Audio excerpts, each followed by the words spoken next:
So this is our second video on the Euler's method.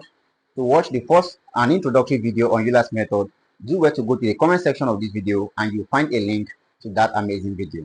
Now let's dive into this question.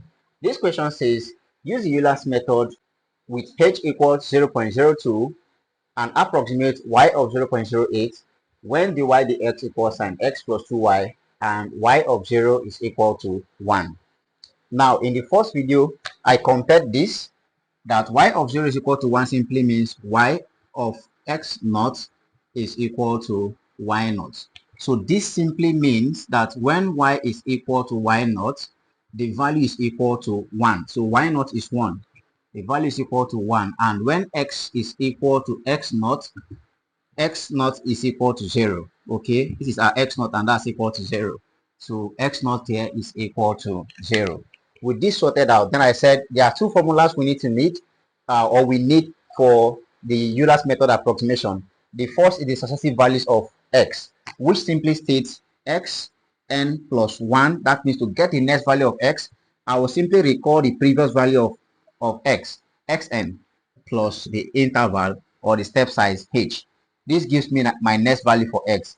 The step for the y value, I have y n plus 1. To get the next value for y, this is going to simply be equal to the previous value yn plus h multiplied by the value of the function at xn yn. Okay, now where the function itself, our f of xn yn is simply the derivative dy dx. So this is actually dy dx, and that's equal to what? Sin x. So in this case, write it as sin xn plus 2yn, and we have this. Now the other thing I said in that video is that we are now asked in this question to approximate y equals 0.08. So by comparison, now that you've understood that what is inside this bracket is the value of x, so this means that we have to carry out this approximation when x is equal to what? 0.08. So which means now we have to choose our step size till we find the value of x to be 0.08. Our step size was given in the question as h equals 0.02. So we know our step size. Okay, step size h is equal to 0.02. So this is all we need. So what we need to do now is to now use this equation and relate to the step size till we have this value of what? 0.08. And once we do this, what becomes the value of y at that point? That is where we stop our approximation. So we start with a table, and these are the values of xn, and these are the values of yn. So when n is 0, our xn of course is going to be x0. And what's the value of x naught? From the question, we're given that x naught from here is equal to 0. So x naught is simply 0. And we know our y naught. Y naught is also given here as what? 1. So y naught there is simply 1. So these values are sorted out. The next value now is when n is equal to 1. What then is our x1? X1 is now going to be, we now recall into this equation, when n, to get x1, it means we have to consider the previous values of x. So the previous value is when x is x naught and when y is y naught, and that is achieved when x is what? When n is equal to 0. So if we plug that in this equation, in place of xn plus 1, it becomes x, n now is 0, previous value. So 0 plus 1 is simply 1. And that's equal to xn. N is 0. So I have x naught plus h. So you see how to get the next value of x simply by recalling the previous values of x. So if I do this, I'm going to have my x1 to be equal to, I know my x naught, the value is 0. So simply 0 plus, I know my step size. In the equation, it was given as 0.02. 0.02. So this means my x1 is 0.02.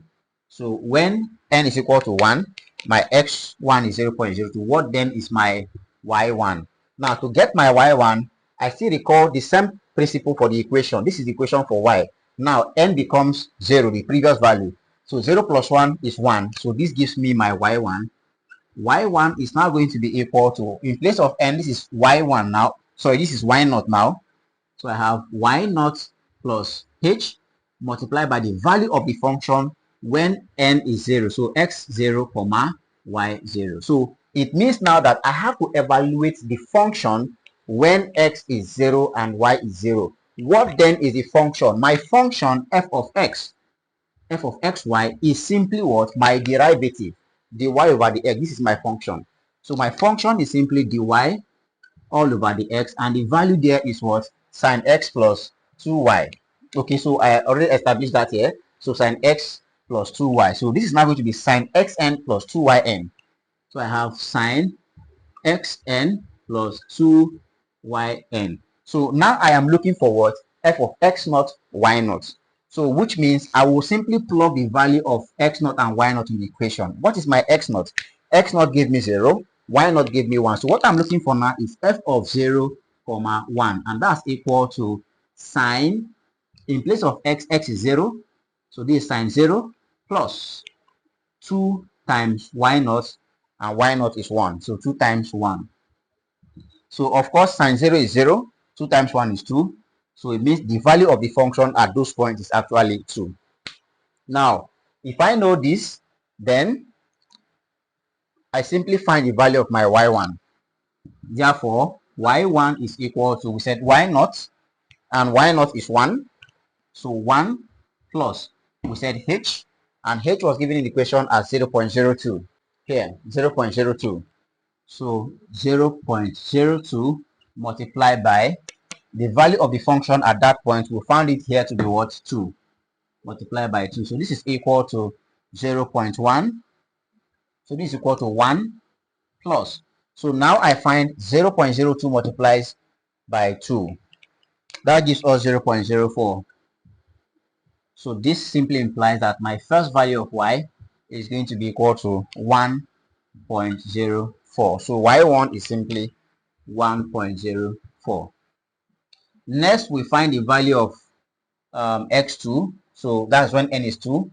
X becomes x2. What then is x2 and what is y2?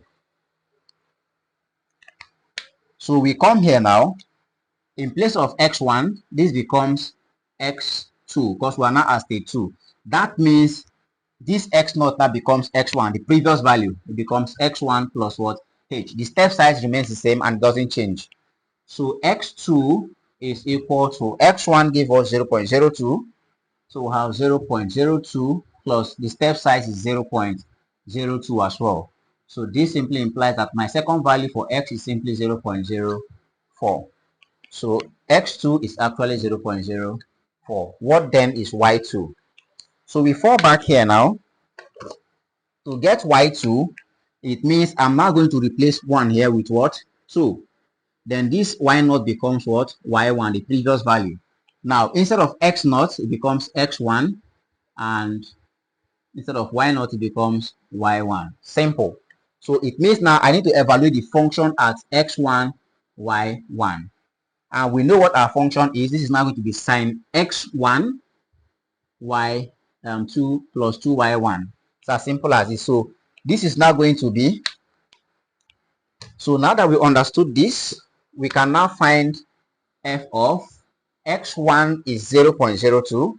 So f of 0.02, comma, y1 is 1.04. 1.04. And this is going to be equal to sine x1, that's sine 0.02 plus 2 times y1. Once again, y1 is 1.04. 2 times 1.04.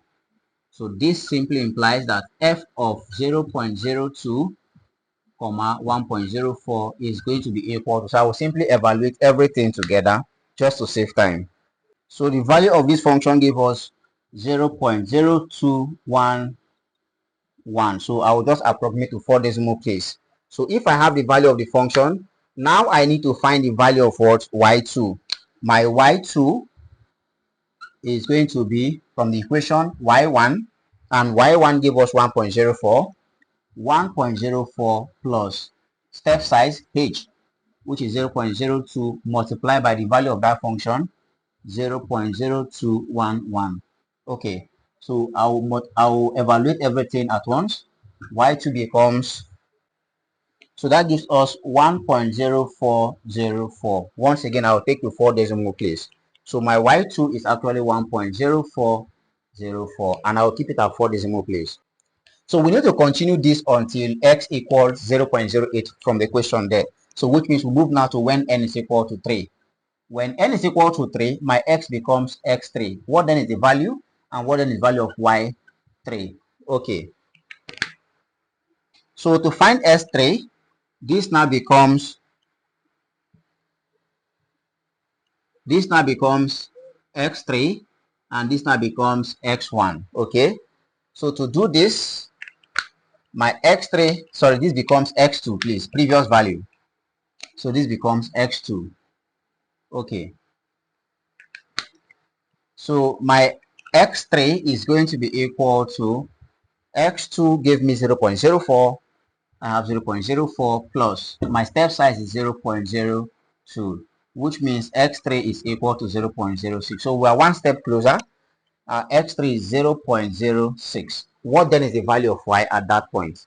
So to find y3, just like here, this now becomes, instead of y2, this is now y3, and instead of y1 here, this becomes y2. So y3 is now the previous value of y2 plus.